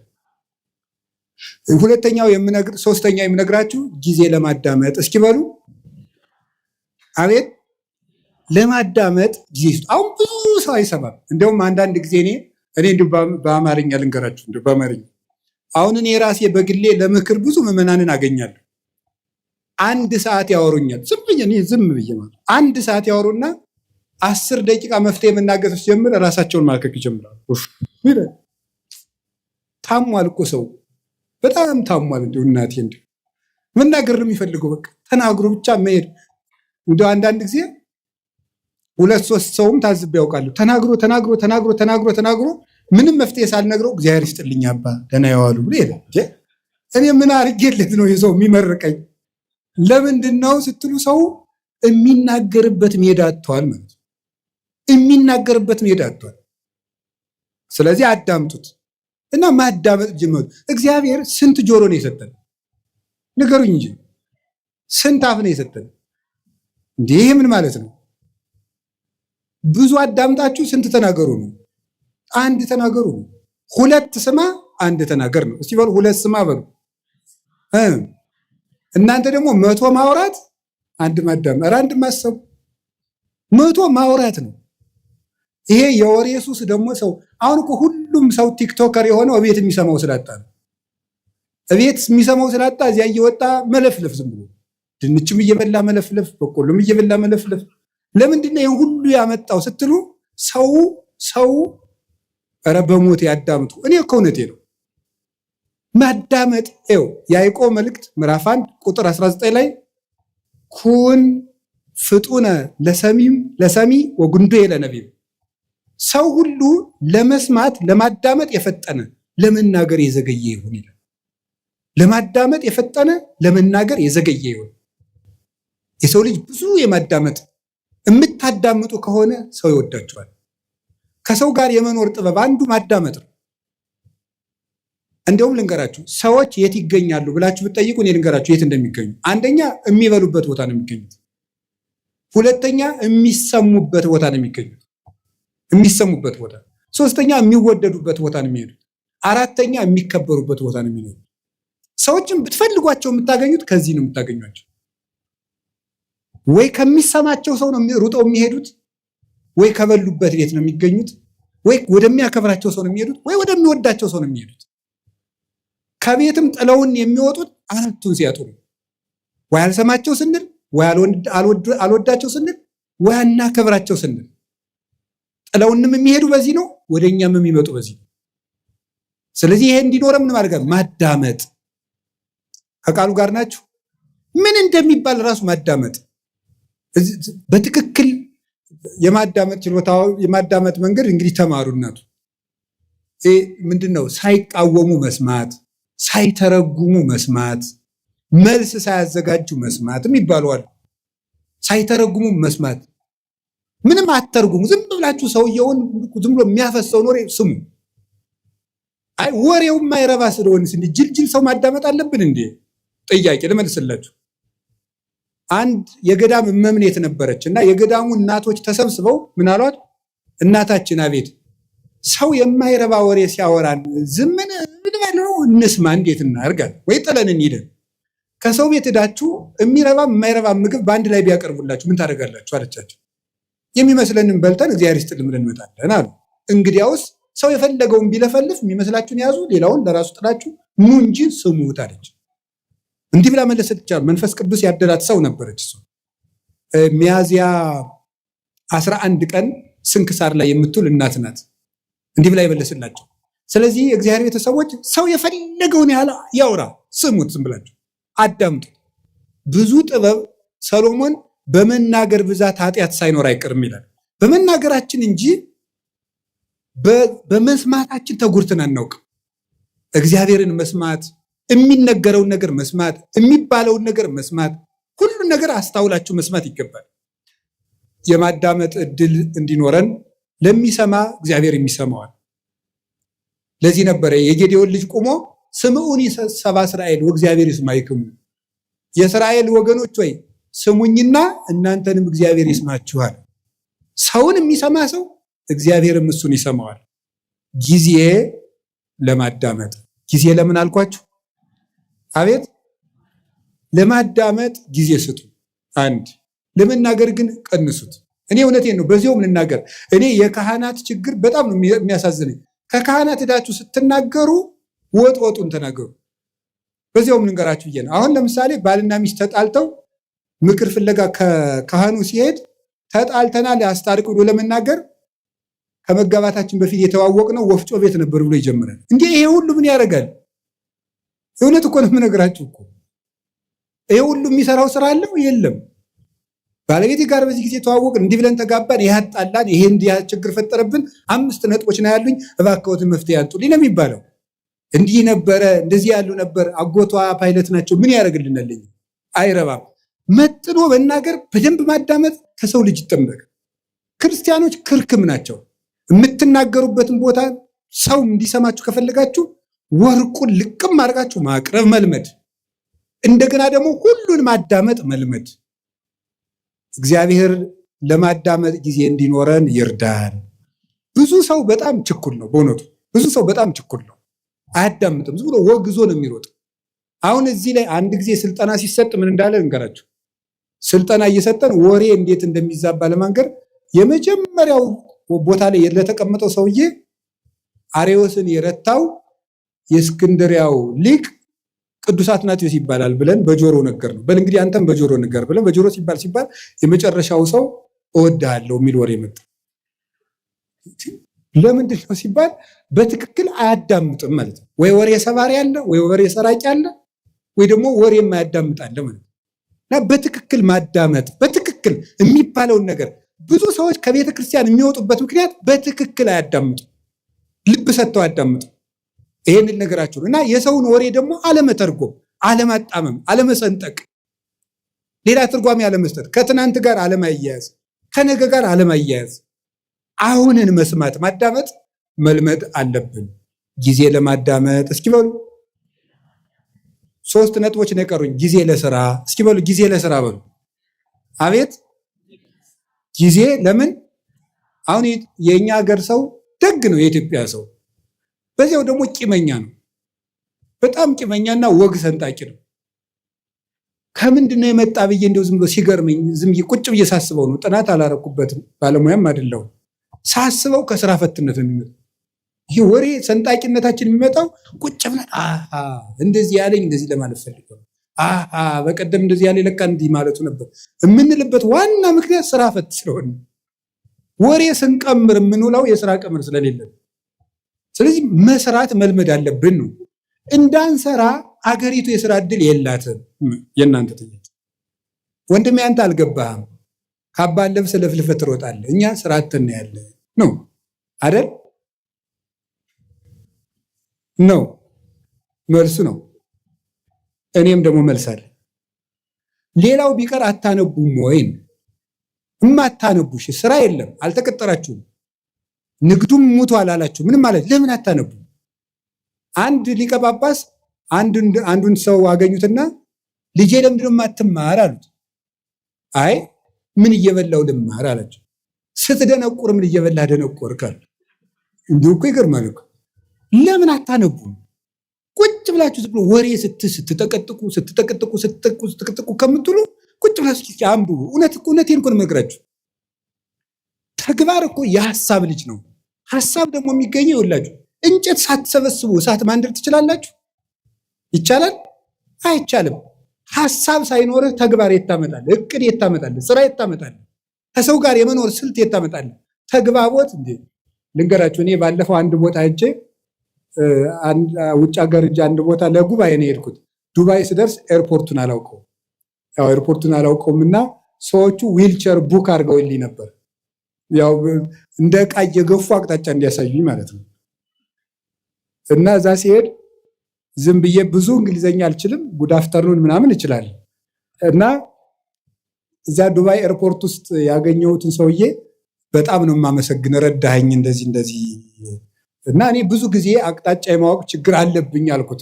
እንዲያው ሳስበው ግን ኋላ ጉራ ነው እንዲህ አልኩት። አቅጣጫ የማወቅ ችግር አለብኝ ስለው ምን አለኝ? አይ መግባባት ከቻልክ ችግር የለውም ማለት እና በህሊኔ ይዤው ቀርቼ ነው። መግባባት ከቻልክ አቅጣጫ አይጠፋም ብሎኝ ነው። እስኪ በሉት ይሄን ቃል። መግባባት ከቻልክ አቅጣጫ አይጠፋም ነው። ስለዚህ መግባባት ከቻላችሁ የኑሮ አቅጣጫ አይጠፋም። እንዳትግባቡ ግን አትማሩ። ዝም ብለን ንግግራችሁ ወልዳፋ ምናምን እንዲህ ትትና እኮ ያስፈልገዋል። አነጋገር ከአነጋገር ይፈረዳል፣ ከአያያዝ ይቀደዳል። ከሰው ጋር እኮ ተግባብተን ለመኖር ራሱ መማር አለብን፣ ማንበብ አለብን። ጊዜ ለስራ እግዚአብሔር 6 ቀን ሰራ፣ 1 ቀን አረፈ። እስኪ በሉ እግዚአብሔር በሉ እስኪ ስንት ቀን አረፈ? ያችም እሱ አርፎ ሳይሆን ለእኛ ብዙ ሰርታችሁ ጥቂት ረፉ ለማለት ነው። መንፈሳዊ ፍቻ አለው። 6 ቀን የተባሉ 6ቱን ቃላተ ወንጌል ፈጽማችሁ 7ኛው መንግስተ ሰማያት ፍጹም ተወርሳላችሁ። አንድም 6000 ዘመን ሲፈጸም ፍጹም እረፍት ክርስቶስ ይመጣል ነው ሐሳቡ። ግን በቁሙ ግን ስራ መስራት አለባችሁ። ጊዜ ለስራ በሉ። የተቀጠርኩበት ካምፓኒ የለም ካላችሁኝ፣ ማንበብም ስራ ነው። ማንበብ ስራ ነው። ማሰብም ስራ ነው። መራመድም ስራ ነው። እንዴ መጽሐፍ መነኮሳት እኮ ይላል እየሰገድክ ራሱ ዝሙት ካልጠፋልህ ተንቀሳቀስ ይላል። ተንቀሳቀስ፣ ቁጭ አትበል ከቤት ይላል። ተራመድ ብሎ ይነገራል። መራመድ፣ ስራ መስራት፣ መንቀሳቀስ። እንደው በቃ ካቃታችሁ ደግሞ ሩጡ ራሱ። እንዴ እውነቴን እኮ ነው የምነግራችሁ። ብቻ ገደል እንዳገቡ ናችሁ። ሩጡ፣ ብትሮጡ ይሻላል ቁጭ ብላችሁ መከራችሁን ከምታዩ ማለት ነው። እንዲያው ይላሉ እኮ አባቶቻችን። እንደው ዘመን አድርገን ስናገረው ስራ የፈታ አይምሮ የሰይጣን ቤተ ሙከራ ነው ይባላል። ሰይጣን ኃጢአቶችን ቴስት የሚያደርግበት ስራ ፈቱ ላይ ነው እየወሰደ። እንዲሁም ከሚሰራው ሰውዬ እያፈረ የሚመጣው ሰይጣን ሁሉ ወደዚያ ሰውዬ ነው እየሰበሰበ እና የሚሰራውን ሰውዬ የሚፈትነውን ሰይጣን የስራ ፈቱ ሰይጣን እስኪ ዞር ዞር ብዬ ልምጣ ብሎ ቀስቀስ ብሎ እንደው ሲሄድ ከስራ የሚሰራው ሰውዬ ጋር የሚታገለውን ሲያገኝ ረዚያ አትልፋ የኔ ስራ ፈታለ ና እንሂድ ብሎ እንደ ድግስ ወደዚያ ዞት የሚሄድ ነው የሚመስለኝ ነው። እሺ እና የምሬን ነው የምነግራችሁ። መጽሐፈ መነኮሳት በእርግጥ ምን ይላል? ከትጉሁ ባይታዊ ጋር የሚታገለውን ሰይጣን እንቅልፋሙ ላይ የነበረው ሰይጣን ይሄድና ናይን የሰነፋለ ብሎ ዞት ይመጣል። እዚህ ጋር አትልፋ ይለዋል። ያኛው ሌሊት እየጸለየ ቅንድቡን ሲለው ለዚያ እኮ ነው ይውላችሁ ከሚጸልየው ሰውዬ የተሸነፈው ሰይጣን ሁሉ እናንተ ላይ ነው እየመጣ ድብትም ያደርጋችሁ ጫንም ያደርጋችሁ ማለት ነው። ስለዚህ እንደዚያ እንዳያደርጋችሁ ጊዜ ለስራ እውነቴን ልንገራችሁ የኢትዮጵያ ኦርቶዶክስ ተዋሕዶ ቤተክርስቲያን ሆና እንድትቀጥል ከሆነላችሁ ስሩ። ካልሰራን ቤተክርስቲያናችንን በታምር ማስቀጠል አንችልም። ብድግ ብለን ዝም ብለን የኢትዮጵያ ቤተክርስቲያን አትበጠስም በፉከራ ነው አጠፋም። እነ ግሸን እያሉ እነ አክሱም እያሉ እነ ላሊበላ እያሉ እነ ደብረ ሊባኖስ እያሉ ረተው እነ ቅዱስ ቶማስ ራሱ የሰራቸው የህንድ ቤተክርስቲያን ጌታችን ኢየሱስ ክርስቶስ አካሉን በእጁ የዳሰሰው ጌታዬ አምላኬ ብሎ የጠራው ድንግል ማርያም ስታርግ መንገድ ላይ ያገኛት ቶማስ የሰራቸው 8 ቤተክርስቲያኖች ያሉባት ህንድ እኮ 5ቱ በሌላ እጅ ሆነው ዛሬ 3ቱ ብቻ ነው የቀሩት። ታምር ያለው ቤተክርስቲያን ታምር ያላት ሀገር ናት ኢትዮጵያ፣ እግዚአብሔር ሀገር ናት እያሉ በመፈከር አይደለም ስራ መስራት አለብን። ክርስቲያኖች ስራ በቃ ትኩርኩር ብላችሁ ሳትንቁ ስሩ። ከጠፋ አንብቡ። ማንበባችሁ ደግሞ ስራ እንዴት እንደምትሰሩ ያሳያችኋል። ጊዜ ለስራ እስኪ ጊዜ ለስራ በሉ ንገሩኝ እንጂ እግዚአብሔር ይስጥልኝ። ሌላው ደግሞ ጊዜ ለምን ድገሙ። አቤት ጊዜ ለምን? ጊዜ ለመዳን። እስቲ ጊዜ ለመዳን በሉ። ለምንድን ነው ዛሬ ጊዜ ለምን የሚለውን ርዕስ የመረጥከው ብትሉኝ፣ ዛሬ የማን ጾም ነው? አቤት የነነዌ ጾም ነው። የነነዌ ጾም ስንት ቀን ናት? 3 ቀን ለምን የተጠቀሙ ሰዎች ናቸው? የነነዌ ሰዎች ለመዳን የተጠቀሙ ሰዎች ናቸው። ጊዜ ያያችሁ እንዴት እንደሚጠቅም በስንት ዓመት ያጠራቀሙትን የኃጢአት ግንብ 3 ቀን ተጠቅመው ነው ያፈረሱት ማለት ነው። ጊዜ እንዴት እንደሚጠቅም 3 ቀን እንዴት እንደጠቅም 3 ቀን ሀገር አዳነች። እኛ አሁን 50-60 ዓመት ሀገር ማዳን አቅቶን 3 ቀን ግን ሀገር አድኗል። ሀገራችን እንድትድን እኛም እንድንድን ከፈለግን ጊዜውን እንጠቀምበት። ለምን? ለመዳን። የመዳን ቀን ዛሬ ነው፣ ከዛሬም አሁን ነው አይደል? ሁለተኛ ቆሮንቶስ ምዕራፍ 6 ቁጥር 2 ላይ ወናሁ ዮም ዕለተ አድኅኖ በዕለት ሪት ሰማዕከ ወዕለተ መድኃኒት ረዳእከ ወናሁ ዮም ዕለተ አድኅኖ። በተመረጠች ዓመት በተመረጠች ቀን እሰማሃለሁ፣ የመዳን ቀን ዛሬ ናት፣ ከዛሬም ደግሞ አሁን ነው። ሰይጣን እንዳንድን ድነት ማለት ምን ማለት ነው? በኦርቶዶክሳዊ አስተምሮ መዳን ማለት ከቅጣት ማምለጥ ማለት አይደለም። ምን ይመስላችኋል? መዳን ማለት ከእግዚአብሔር ጋር መዋሃድ ቲኦሲስ ማለት ነው በግሪኩ። ከእግዚአብሔር ጋር መዋሃድ ሱታፌ አምላክ ከእግዚአብሔር ጋር መኖር ነው መዳን ማለት። ድነት ማለት ይሄ ነው።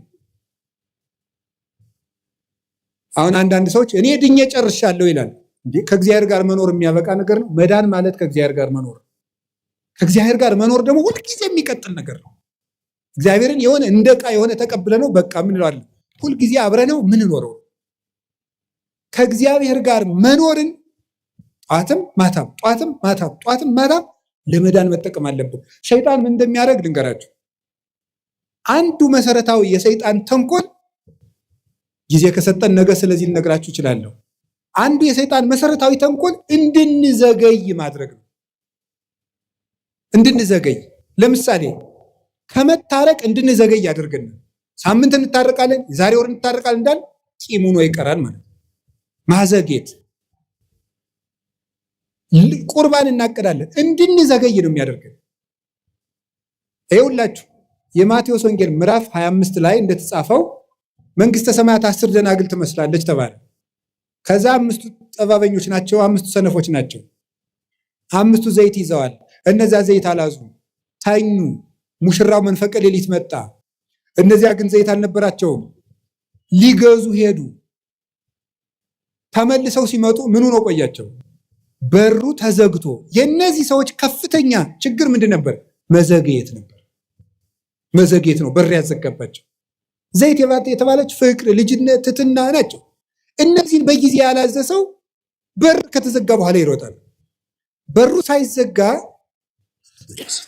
ነገ ቆርባለሁ፣ ሳትቆርቡ በሩ ይዘጋል። ክርስቶስ መብረቅ እያብለጨለጨ የሚመጣበትን ጊዜ አይደለም። ለእኛ ምጽአታችን ምናችን ነው? የምንሞትበት ቀን።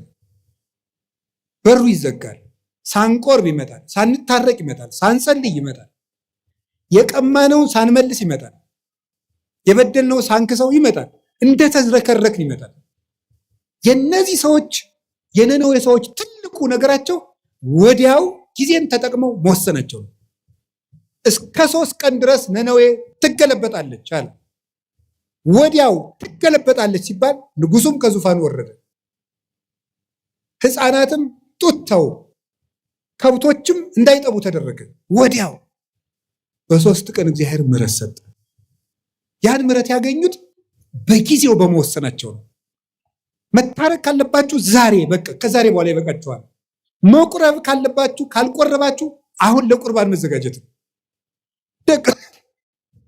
ለቁርባን አሁን ነው መወሰን ያለብን፣ መጸለይ ያለብን አሁን። እስቲ ጊዜ ይስጡኝ፣ እስቲ እንዲህ ያለ ይስጡኝ። እስከ መቼ ነው ጊዜ የሚሰጠን? እስመ እግዚአብሔር መፍቀሬ ሰብ ሎቱ ስብሐት ይትዔገስ ኩሎ ጊዜ።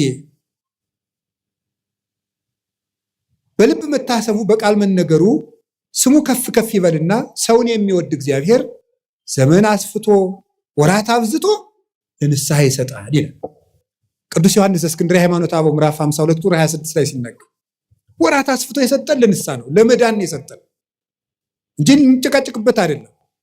ስለዚህ የእግዚአብሔር ቤተሰቦች እኔ የምነግራችሁ ነገር እውነቴን ነው። እኔ እንግዲህ የምትነግዱት ነግዱ፣ ጊዜ ለዚህ ስጡ፣ ለመዳናችሁ ጊዜ ስጡ። ምንድነው? ምን ስናደርግ ነው? ስናነብ መጽሐፍ ቅዱስ። ምንድነው ስናደርግ ነው? ንስሐ አባታችን ጋር ስንገናኝ፣ ስንጸልይ፣ ከቤተ ክርስቲያን ጋር ያለን ግንኙነት ጥብቅ ሲሆን ጊዜ ለመዳን እንጠቀምበት። እግዚአብሔር የመዳን ጊዜ ሰጥቶናል። ክርስቶስ ከተወለደ ጊዜ ጀምሮ ያለው ጊዜ የመዳን ጊዜ ነው። በመድኃኒት ቀን እየታመምን ያለን ደግሞ እኛ ነን። በመዳን ቀን ሰው ይታመማል። ሐኪም እያለ ይታመማል። ሰላም እየሰለት ሰው ይታወቃል እንዴ? ንግሥተ ሳባ ትትነሳ ወተትፋታ ለዛት ትውልድ።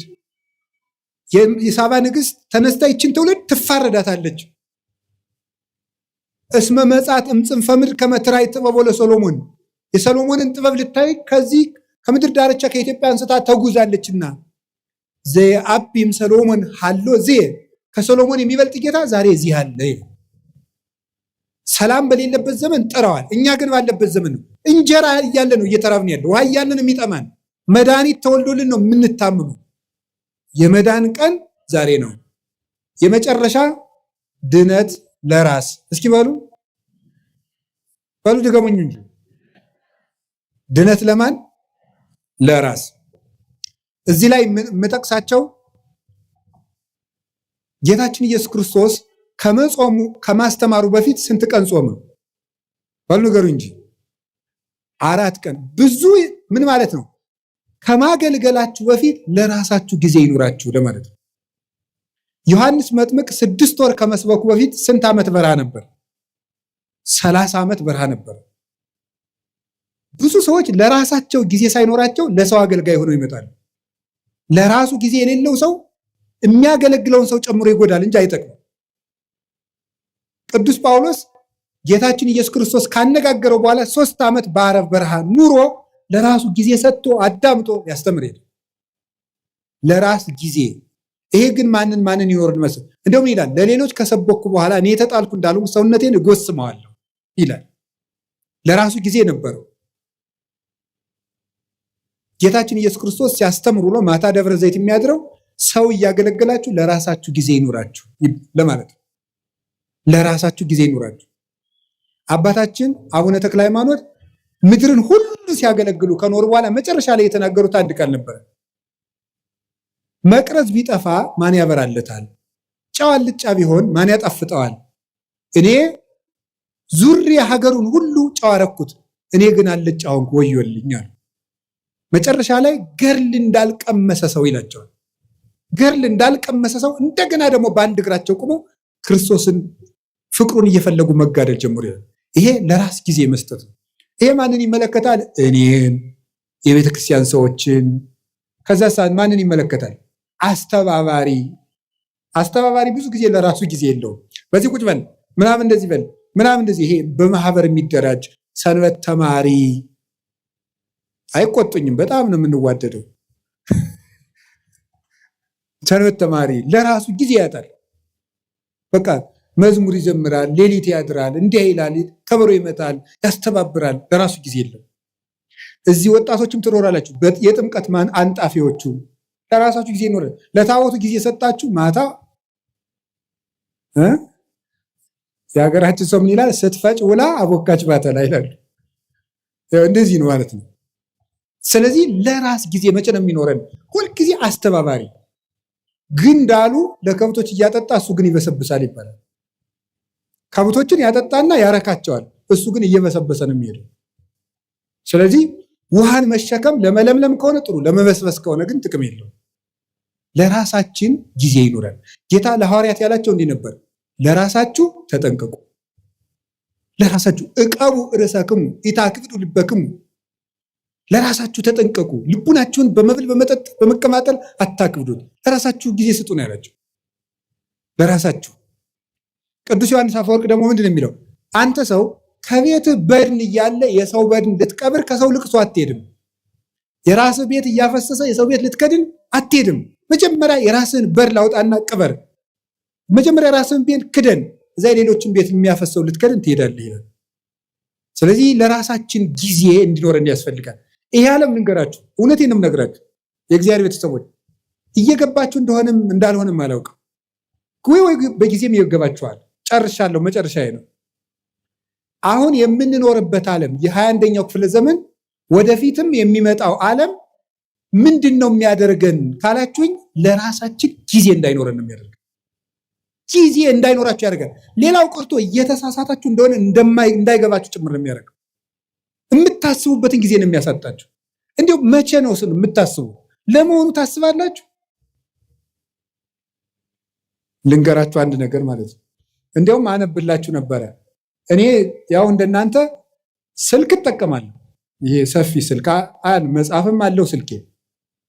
እና አንድ ሰው ምን አለኝ፣ ኤአይ የሚባል መታልና ይጠቅመዎታል አንዳንድ ጥያቄ ቢጠይቁት አለኝ። እሺ ብዬ የሆነ ቀን የሆነ ጥያቄ ጠየቅኩትና ማብራሪያ ሰጠኝ። አላ ያ የሰጠውን ማብራሪያ ኮፒ ፔስት አድርጌ ኖትቡክ ላይ ገለበጥኩና ተመልሼ ፕሊስ ዲፋይን ኢት ኢን ዲቴል አልኩት ብየዋለሁ። የለም የላይኛው ኖት ምኑን አይለኝም።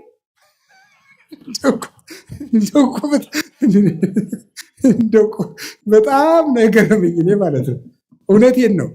እግዚአብሔር በሚያውቀው ስልኬ ላይ አንስቼ አስቀምጨዋለሁ። እንደዚህ ያለውን ነገ ካገኘሁት አነብላችኋለሁ። በእንግሊዘኛ ምን እንዳለ ምኑን ቅድም የነገርኩህን አታስታውስም እንዲህ ያልኩት እና ምን አለ ይመስላችሁ? እኔ ስሜት የለኝም፣ ሴንስ የለኝም፣ ኢሞሽን የለኝም፣ ሜሞሪ የለኝም፣ አላስታውስም፣ መረጃ አጠራቅሜ ማቅረብ ብቻ ነው ስራዬ ያለ። ከቃሉ ጋር ናችሁ? እንደዚያ ነው ማለት ነው። እየበተነ የማይሰበስብ ቻት ጂፒቲ ነው ያቀርባል። እሱ ግን ያን መልሶ አያስታውሰውም። እንደዚያ ናችሁ እናንተ። በቃ ትበትናለህ፣ የምትሰበስበው ግን የለም። ቀኑን ሙሉ ሌቱን ሙሉ በትናችሁ መጨረሻ ላይ ግን ዘወር ስትሉ እጃችሁ ላይ ምንም ጠብ ያለ የህይወት ጠብታ የለም። ስለዚህ የእግዚአብሔር ቤተሰቦች ታውት ሁሉንም ነገር ይሄን ያለውን ነገር ሁሉ ተጠቅሙና አሁን በኢንተርኔት የመጡትን ፕላትፎርሞች ሁሉ ከቻላችሁ ለድነት ተጠቀሟቸው፣ ካቃታችሁ ደግሞ ተዋቸው። አንዳንድ ጊዜ ሰይጣንም ያታልላችኋል። ምን እያደረገ አይ በቃ እንዴ መረጃ እኮ ጥሩ ነው ይላል። ወይ ጉድ! እኔ ልገራችሁ፣ አንድ ሰው መረጃ ሲሰበስብ ቢያንስ 2 ዓላማ ይዞ ነው መሰብሰብ አለበት። አንደኛ ለነፍሱ የሚጠቅመውን ነገር፣ ሁለተኛ ለኑሮው የሚጠቅመውን ነገር። ከሁለቱ ውጭ የሆነ ነገር ላይ በማዳመጥ ጆሮአችሁ መደንቆር፣ አይምሯችሁ መደንዘዝ የለበትም። ምን በወጣን እንዴ! ሰዎች እኮ እንደው አሁን እኮ በሉታውት ሁሉም ቢያወዱት አሉ ሆድ ባዶ ይቀራል። ስለዚህ ለራሳችሁ መቼ ነው ጊዜ የምትሰጡት? አሁን ስታነቡም ኢንተርኔትን ብታዳምጡ፣ ቲክታክን ብታዳምጡ፣ ፌስቡክ፣ ዩቱብ ብታዳምጡ ወይ ለነፍሳችሁ ወይ ለእንጀራችሁ። እስኪ በሉ ወይ ለነፍሳችን በሉ። ከዛስ ወይ ለኑሯችሁ አዳምጡ። ከዚያው ተውት። ለራሳችሁ ጊዜ ይኑራችሁ። ለራሳችን ጊዜ እንዲኖረን እግዚአብሔር ይርዳን። ርዕሱ ብዙ የሚያስነግር ነው። ለዛሬ እንዳይመሽ ብፁዕ አባታችንም ሌሎች አባቶችን ማስቀምጨን የሁሉም ለፈልፍ ጊዜ ለምን ዘርዝሩን እንጂ ከላይ ጀምራችሁ ጊዜ ለእግዚአብሔር፣ እሺ፣ ጊዜ ለስራ፣ እሺ፣ አቤት፣ ጊዜ ለቤተሰብ፣ ሌላስ? ጊዜ ለማዳመጥ፣ ሌላስ? አቤት፣ ጊዜ እና በዩቲዩብ ሁሉ የሚያወራውን ሰው አትስሙት። ከተጣሉኝ የሚጣሉ አሁን እንትና አቶ እንትና እውነቱን አፈነዱት ይላል። ምንም የፈነዳ ነገር የለም። አትስሙ። በቃ እንደዚህ አፈነዱት፣ ዘለቁት፣ አፍረጠረጡት የሚል ነገር አትስሙ። በቃ እውነት ብቻ የምትሰሙበትን ምንጭ ለይታችሁ ስሙ። እስከ መጨረሻው ጨርሼ የምናገርበት ምክንያት ትውልዱን የሚጠፋን እንደው እኮ ይገርማል። አሁን ቅድም በነገርኳችሁ መሰረት ያን ኤአይ የሚባለውን ሰውዬ ወደፊት ለኦርቶዶክሳውያን ፈተናችን ምን ሊሆን ይችላል ብዬ ጠየቅኩት። እመቤቴን ከልቤ የምነግራችሁ አንዱ ኤአይ ነው አለኝ። ከልቤ እኮ ነው የምነግራችሁ ማለት ነው። አንዱ የኦርቶዶክሳውያን ፈተና ኤአይ ነው ብሎ ራሱ አልነገረኝም። ገርሞኛል ይህ ሰውዬ ብዬ። ኤአይ ሰውዬ አይደለም ደንቆሮ ነው እንዲያባ እንዳትሉ። ስለዚህ አሁን የምነግራችሁ ነገር የእግዚአብሔር ቤተሰቦች ለጊዜ ለቤተሰብ ጊዜ ለማዳመጥ የሚረባችሁን አዳምጡ፣ የማይረባችሁን ተውት። ቀጥሎስ ጊዜ ለመዳን በሉ። ለመዳን ጊዜ እንዲኖረን ደግሞ መጨረሻ ላይ ጊዜ ለማን? ጊዜ ለራስ። እግዚአብሔር ጊዜ ይስጠን። ጊዜ የሰጠን እግዚአብሔር ከምስጋና ይግባ።